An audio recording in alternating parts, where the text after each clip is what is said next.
wandichosa yapa wandiika yapo, chosa yapa ika apo, chosa yapa wandiika apo, ali ndi chifundo, mbuye Yesu ali ndi chifundo nane, Yesu ali fundo nane, Yesu ali ndi chifundo nane, ali ndi chifundo, mbuye Yesu ali ndi chifundo nane, Yesu ali fundo nane, Yesu ali ndi chifundo nane, ali ndi chifundo, wandichosa yapa wandiika yapa, chosa yapa ika apa, ndichosa yapa wandiika apa, ali ndi chifundo, wandichosa apo wandiika apo, chosa apo ika apo, chosa apa wandiika apo, ali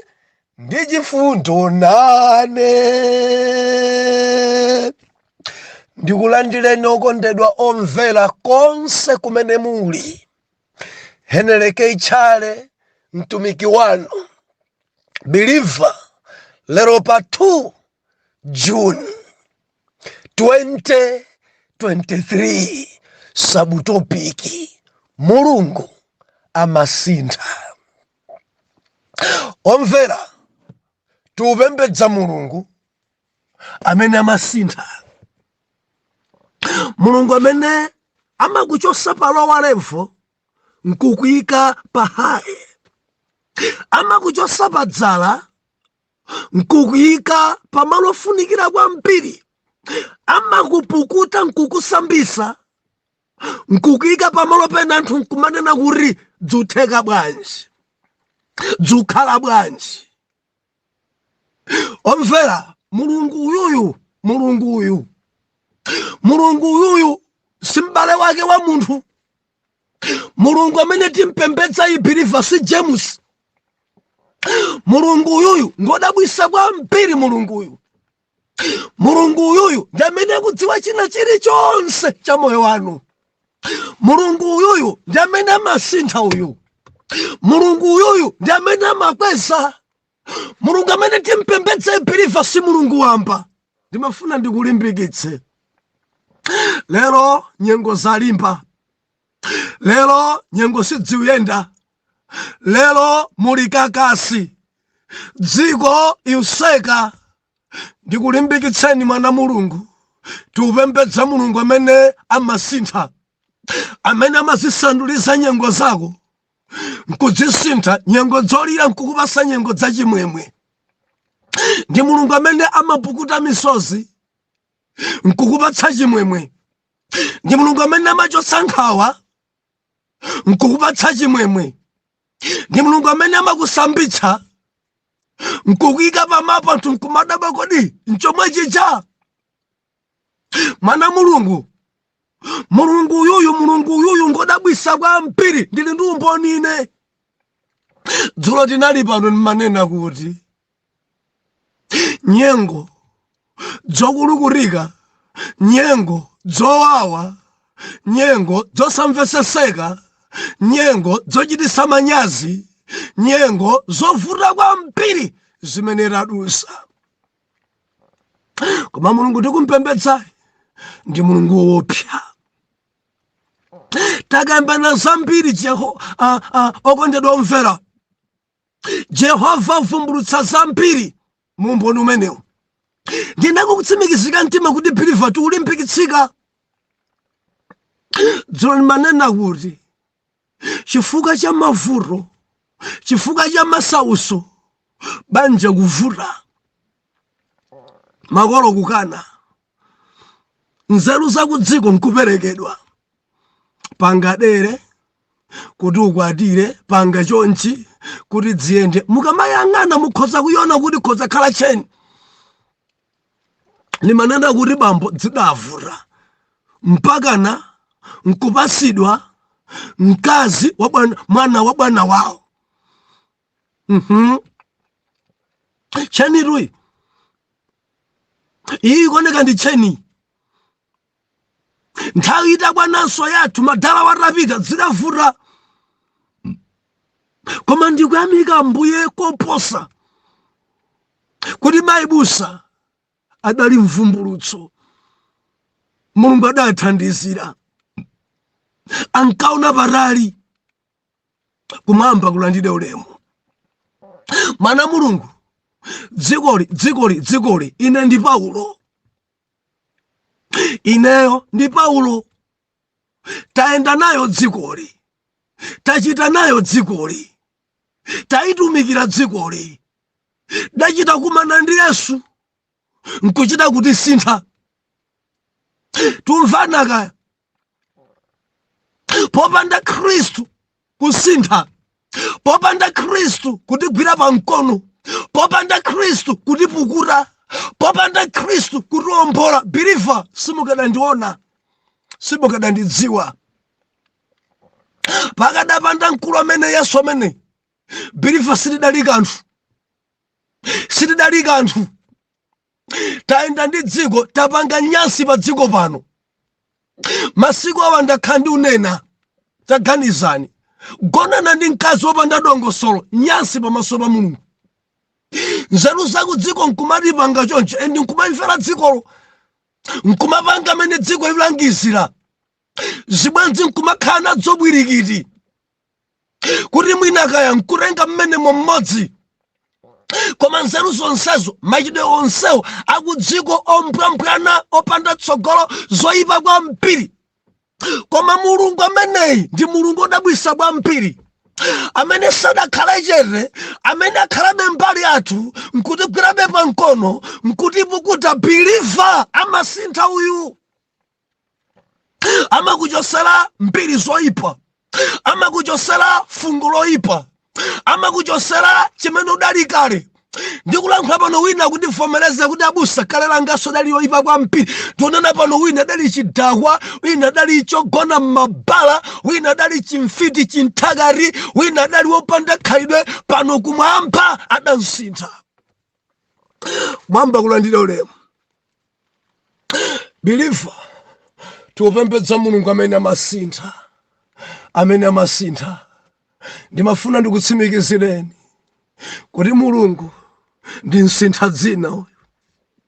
Mulungu tikumpembedzayi ndi msintha dzina uyu, msintha mbiri. Mulungu amene tikumpembedzayi ndi msintha nyumba, msintha khomo uyu. Mulungu amene tikumpembedzayi amasintha uyu. Amakuchosera fungo, amasintha uyu. Amachita chachikulu kwambiri. Inayo ndi mboni. Believer, ndili ndi umboni apa. Lola ni mundu londolenso ndamona Mulungu okhala Mulungu.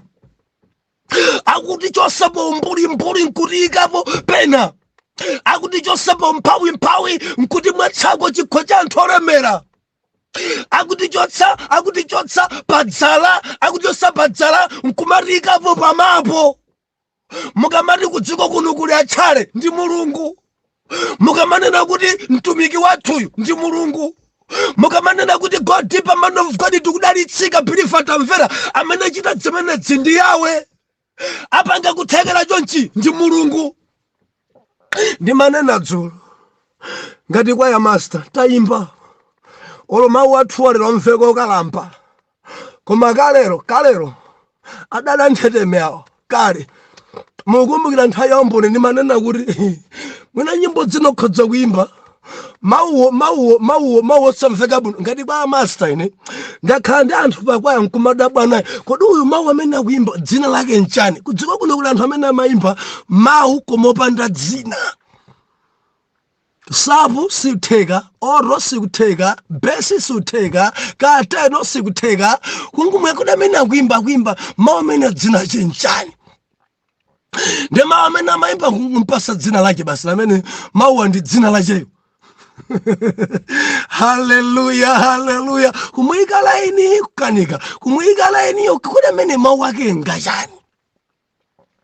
Kukhala pa laini ndi anzake kwasokoneza mawu anzake kuthawa, kukweza kusokoneza china chilichonse kukumveka. Andi ukakhala kuti uli ndi mawu oyipirako pang'ono, mawu oti sakugwirizana ndi anzako, umamveka kwambiri pa gulu lonse paja ndiweyo.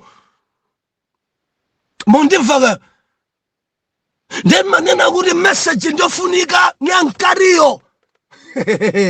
Worship imafunika message yo. Believer ngati mawu ako pa gulu samatheka udzingoimba wekha.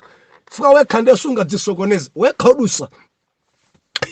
Wekha madusa buno bwino umaita dzoeka apa ndikweza apa nditsitsa pa chifukwa anthu osadziwa kuimba amatsitsa malo osanena kutsitsa ndi amakweza malo osanena kukweza. Idzo ndakumana dzongati kwa masters.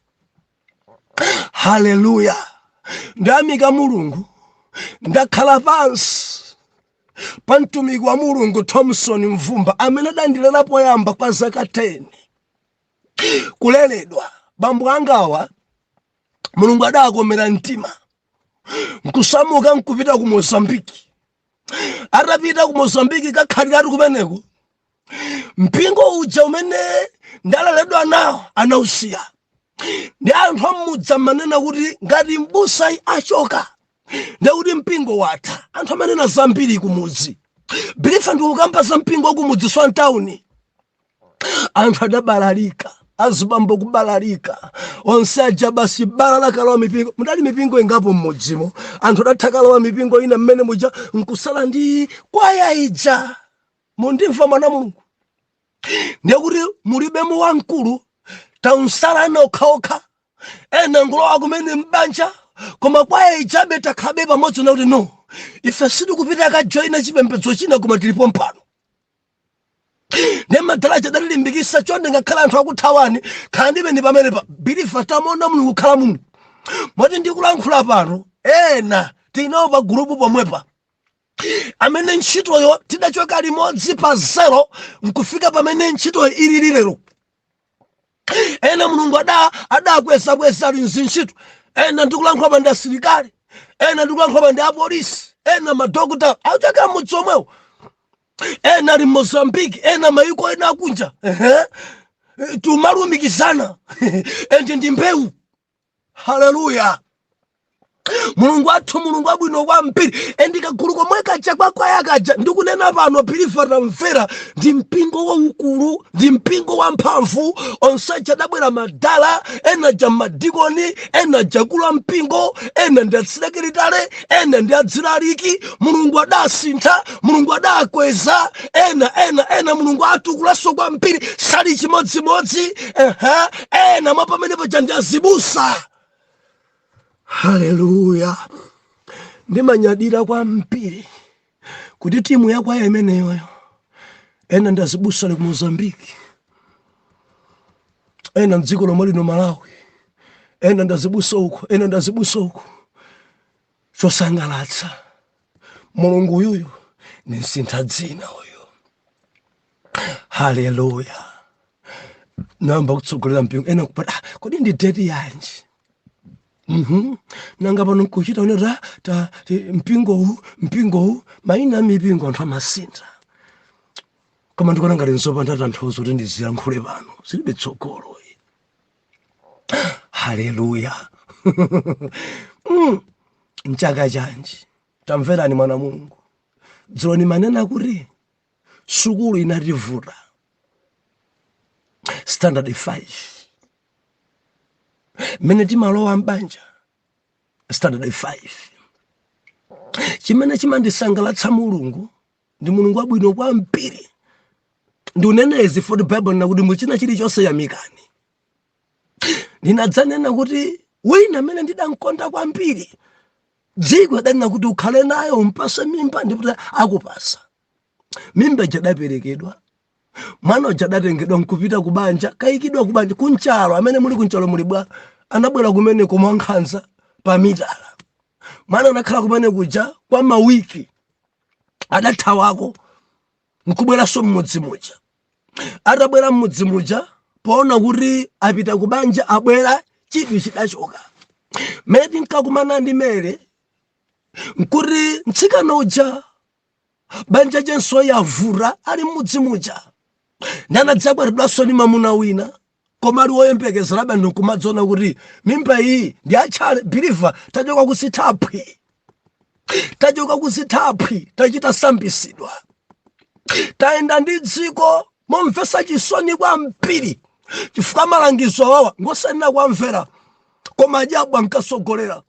Chifukwa zilipo nzeru zina zooneka ngati za umulungu, koma mathedwe ake ndi chani? Ndi njira zoyipa kwambiri, mathedwe ake ngonyansa kwambiri. Ndi amene tadusamo, koma chisomo cha Mulungu anatisungabe. Tikanatha kusakala ndi kuthera komweko, koma Mulungu sadalole. Tili modzi mwana Mulungu. Chimene chidachitika nthawi ya Leba idakwana, mkazi uja adabereka, koma adabereka chakufa, mwana uja anapitirira.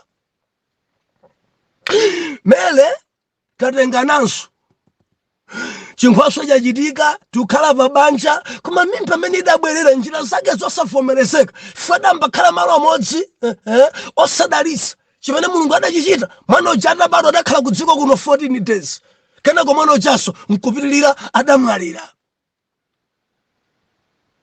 1997. Hallelujah. Ndinapemphera zikomo Ambuye molingana ndi mawu talandira zikhale momwemo. Oh, hallelujah, hallelujah, hallelujah. Ndikuyamika Ambuye kuti ndi Ambuye wadongosolo. Mwina pa gulupo ndakhala ndikulankhula, ndakhala ndikutumikira dzomanga banja, ndakhala ndikulimbikitsa dzodalitsa ukwati. Zitachitika phada, zitaonongeka zosalongosoka chiyambi, mpamene tinkazibwezeresaso pamaso pa Mulungu, nkudalisisa ukwati uja, nkumuwuza Mulungu sitidayambe bwino, nkumuwuza Mulungu tachita phada, nkumuwuza Mulungu tachita nyansi. Believer, tikamatumikira pano timanena chimene tadusamo. Ndaona ine kupweteka kokhala ndi banja losadalitsa. Ndaona ine chisokonezo chokhala ndi mkazi osadalitsa. Endi titadalitsa ukwati umenewu, titayeretsa ukwati umenewu, ndi pamene kukoma mtima kwa Mulungu kunkaonekera mbanja limeneli.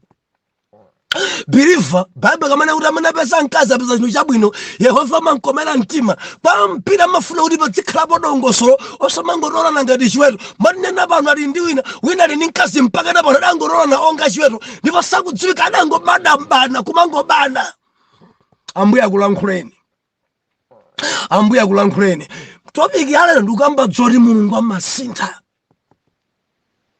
Tuchita ngati bwerera mbuyo, pena upita chitsogolo, bwera Ambuye pofuna kuti tisasiye po umboni uliwonse, tikapakumbukira pena nkupalankhula. Mwana Mulungu, skulu, standard 5. Oh, hallelujah. Mulungu yuyu ngopya. Urumiki wayamba, skulu yavuta. Mwakukoma mtima kwa Mulungu, narumizidwa ku Bible school. Banja da Bible school ya Bwana. Mwakukoma mtima kwa Mulungu adanditumiza ku Bible school. Chifukwa papa dadibeso kutegera. Tayona ni kalasi standard 5. Nkumati mene mwana yalili kurumiki kwathu komwe kuja uyuyo angatotumikira bwino kwambiri, angatodzachita bwino kwambiri, atapita sukulu. Ndinatumizidwa ku sukulu 2002.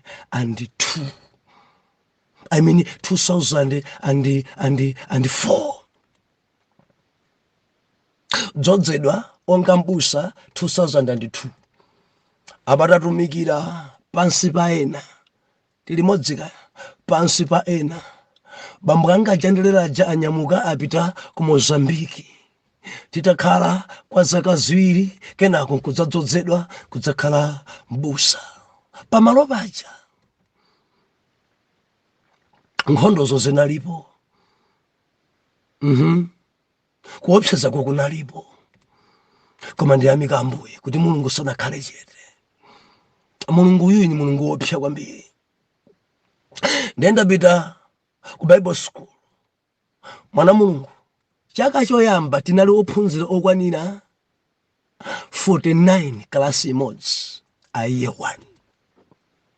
Koma chimene Mulungu adachichita chopsa kwambiri nchonena kuti talemba mayeso tamaliza chaka chicha nkukhala otsogolera pakuchita bwino kalasiyo. Henele ke Tchale. kuyang'ana maphunziro wa kalasi 5 mulungu uyuyo ni mulungu odabwitsa, ni msintha dzina uyu, amasintha zinthu. Chaka chotsatiracho talowa chaka chachiwiri 2005 iye 2 ne ndaphunzira ndikumaliza mulungu kunditsogoleranso kudzatsogoleranso kalasi ija. Ne azungu amene atsogolera kalasi imene amene Bible school imeneyi ndi madirekta achimalawi, makommissioners adakhala pansi kuno mwamwanayi tikuonamo china chake, bwanji timtenge mwana amene atithandize ntchito pamalo pano. Biliva mulungu uyu ngopsa. Kenako maphunziro chakupitirira mpamene nkanena kuti tufuna kuti udzitithandizira achaka choyamba. Uku ndikuphunzira pa sukulu yomweyo, kenako nkulembedwa ntchito ganyo pomwepo kunena kuti udziphunzisa achaka choyamba uku maphunziro ako akuti aneri akupitirira. Ndimene mulungu adachitira dzododomesa. Mukhoza kudziona kuti idzidzi kudziko kuno dzosatheka. College yomweyo zaka zako zikamapita mtsogolo kuti ka iye 3 awupasa mpara taphunzisa iye 1 ndi iye 2 zimene waphunzira. Chifukwa chimene mulungu adachichita nzeru adazichulukitsa kwambiri. Kunali kukhoza osati kwa munthu koma kwa mulungu. Ikati yavuta pepala imeneyo ndekuti mwina akhoza kukukhwacha ziwiri kuti idzi walakwisa idzidzala walakwisa. Pepala iliyonse ndilankhula pano aphunzanga amamva zimenezi. Ali magulupu adirekta alipo, ali magulupu 98 97 zikavutisisa 90. Mulungu ngopsa kwambiri. Kalasi taiyang'anani 5. Mulungu apereka ntchito mphunzisi wa ku college koma wa kalasi 5 chozizwa chododomesa. Haleluya. Mpaka ndamaliza maphunziro anga kunditengera kuti udzigwira ganyo pano udziweka pano ndikumagwira ntchito pamene paja tumfana mwana Mulungu. 2015 kumati maphunziro nachepesa, bwanji ndibwererenso ku sukulu iyomwe yabomayi. Kodi ndikambe standard 6 kapena ndikambe 7 kapena ndikambe 8 ndinamva kutsimikizika tangopita ku secondary. Kuchokera standard 5 ndikuyamba form 1 sukulu zakumasana 2 koloko ndikumaweruka 5 koloko. Tsiku inalonse 2 koloko kumaweruka 5 koloko. Ena mati party time, ena mati open ndikumayendera. Mamawa kuganyo, madzulo sukulu, mamawa kuganyo, madzulo sukulu. Kumapanga zimenezi 2015 form 1 imeneyo lemba maeso bandula kalasi 2 form 2 ndemukudzowa nthameja nkuti maphunziro kumalayi kuno asintha ananena kuti ati pamtsetse nthawi yake dali imeneja silabalasi yasintha ayisintha. Form 2 JC anaichosa. Biliva Mulungu uyu ngopsa uyu ndi nsintha zinthu uyu. 2016 2017 2019 tulemba maeso. Kodi maphunzira kuti babangula pomwe pano aphunzanga ali magulupu pakalambo sulu yoyendera muli bwanja hedi mpaka napo namene ndiphunzisa ali pompo mpaka napano ena adapangidwa matransfer ali kuti nkuti koma ndi mwana wawo.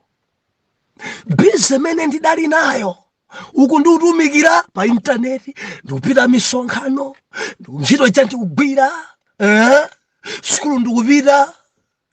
Inkandivuta kwambiri ntchito imene angapereka aphunzisi Tapitani mukalembezi, tapitani ma homework faja busy apunzi pepani kabhizi kanakula ndenafika pena nkumalida ndolera abusa umadzienda munthu uli mklasi ukamakhala mklasi moja mphunzitsi nkumakupasa ulemu kwambiri mkatimo abusa abusa ndiyamika mbuye kuti aziphunzitsi ake odzichepesa odziwa amanena kuti akuluakulu ya fasida ndakhala ndanzanga abusa ajasa kuti akuluakulu awa pamene akubwera akudziwa chimene akubwerera ndipo ukamaphunzira lwa mkulu kale suchita dzibwana ngati anawa umadziwa kuti ndili pano pa cholinga and mukudziwa kuti mayeso amene achatavuta kwambiri 50% imene idakhoza and mwa 50% ine mmodzi okhozayo tili mwadzana muno dziko linadabwa munthu oyamba form 1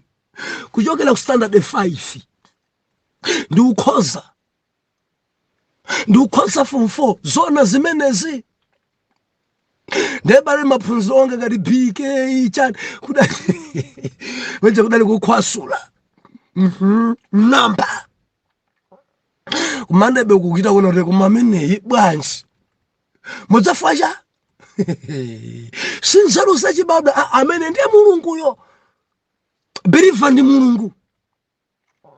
mulungu amanchosa munthu paumbuli ndikumpasa chidziwiso tili modzi mwana mulungu ndi mulungu wopsa kwambiri titamba rumikira nawo mulungu arikweza mbali inayi mbusa mbali inayi mphunzitsi wa pa college zinthu zikuyenda biliva mpaka napano kaganyo kamene kakalipo tinasamuka kuchikwawa kuja 2014 mpaka nakudzakhala kuno Bangula ntchito chatugwirabe mulungu autikweza nkena kunkuzana kuti mwana amene banje timkweze ayang'anire azibusa anzacho onga area pastor biliva nkhondo zilipo kudziko kuno nthawi sili mbali yathu kudziko kuno kuli nkhondo zakuutumiki ndakumana nadzo ngati area pastor Satana adamba kuti khalira kalekale adamba mvapweteka kuyambira mimba mpaka na step iliyonse imene ninkadusayi njerekezi kumpweteka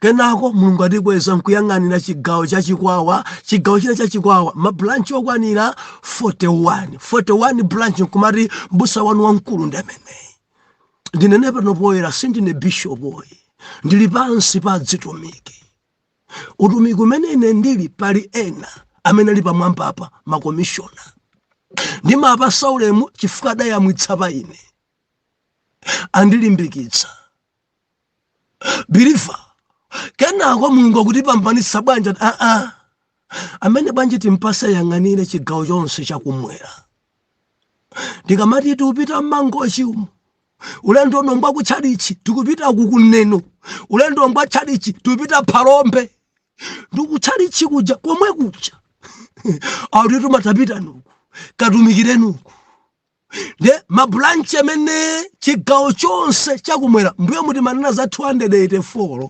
mulungu atikomera mtima pano tikukamba za 303 branches chigawo chino chakumwera ntchito mulungu adatipasa ikulu kwambiri mzombamo timafika utumiki kumene ulimo chiradzulu endi maboma onse kumene sitinafikire pano ndekuti ndi boma la Machinga endi tikupemphera kuthekerako kuti Machingamo tifikiremo kopa maboma onse akumwera tazungulira endi utumiki mpaka napakati komanso kumpoto tafika maboma owerengeka amene sitinafikire koma kumwera kuno ndi boma lokhala Machinga ambuye atikomere mtima endi tikupemphera Machinga kuti kumene konso tifike tilalikire good news mana mulungu 303 mabranchi mmene monso muli azibusaso akuluakulu oyang'anira maboma ali mmenemo ndiye mulungu anatikomera mtima nkuti mwa amenewo ndikhoza kuthandizana nawo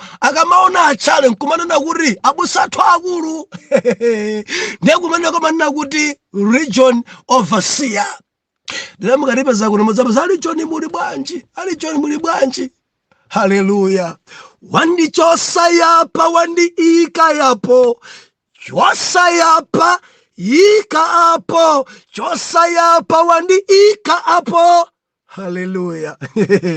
Biriva anatichosa nyumba ya maudzu pansi, nyumba ya maudzu pamwamba, anatichosa muchiguduli chofunda chokhala choyabwa, anatichosa mmenemo kutipatsa ife zofunda, anatichosa poyenda pansi. Biriva ndinena pano Mungu anatikomera mtima, kutikomera mtima moti studio imene ndimajambulira uthenga daily pano ndili mgalimoto pano. Mulungu amene anatipasa choyendera, Mulungu amene amasintha dzina, uja amene ankaphambewa uja, ankaenda mchombo pa mtunda uja amene ankadula udzu uja, Mulungu wa Israeli, Mulungu woposayi adansintha. Sitili chimodzimodzi, anatipasa abale ena nkumatizida yamba bwanji kuti mfike pa intaneti mwina wiki amawa tidzakhala kufotokoza mbali imeneyi. Koma Mulungu yoyo ndi Mulungu odabwisa kwambiri. Atipasa abale 2021 mpaka nakuuluka katumikira South Africa. Mulungu uyu ngopsa kwambiri. 2022 tatumikira kuuluka mpaka na ku South Africa.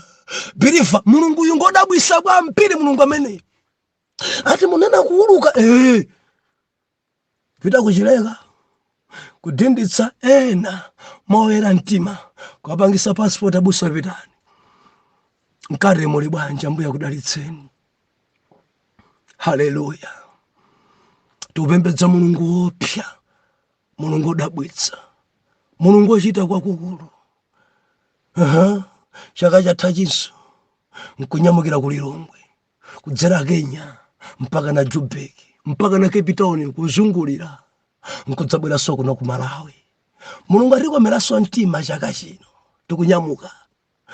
Atabusa sumachira mmangolengezesa sumaopa kuti mwina akhoza kukulodzani kapena kuti Biriva tamvera akatilodza tikamwalira tikupita kwa Atate. Paulo anati kukhala mmoyo kumandikomera kuti ndalikirebe uthenga wabwino, kumwaliraso kundikomera kuti ndikhale ndi Mulungu. Pa 5 July ulendo uja wathekanso kuuluka kuchoka pano Joburg Mpumalanga Port Elizabeth Gate Lady kumeneko chaka chachinchino. Biriva ndi Mulungu uyu amene amasintha dzina. Wandichosayapa wandiika apo, chosayapa wandiika apo, chosaapa wandiika apo, ali ndi chifundo wandichosayapa wandiika apo. Nsintha dzina uyo amakuchosa padzala, amakupukula, amakupasa dzina latsopano. Biriva mdalireni.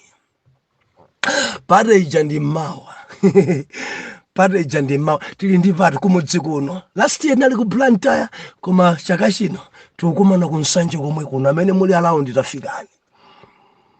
Ngati mungathe kutsika Blantyre tabwerani, tidzasangalala limodzi, mwerera limodzi, pemphera limodzi, tikupembedza Mulungu wabwino.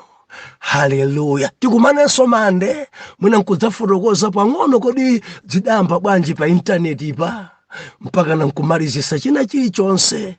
Lachiwiri ngati Ambuye angalole, ngati Ambuye Yesu sabwera, tipatilize kukwangula buku lija la Yohane. Atate amene mumasintha, ndi umboni waukulu zimene mwachita. Ndikupemphera mwana wanu uyunso msintheni dzina, msintheleni zochita, mpaseni dzina latsopano mwa Yesu Khristu. Oyera mtima tiyankhe kuti amen and amen.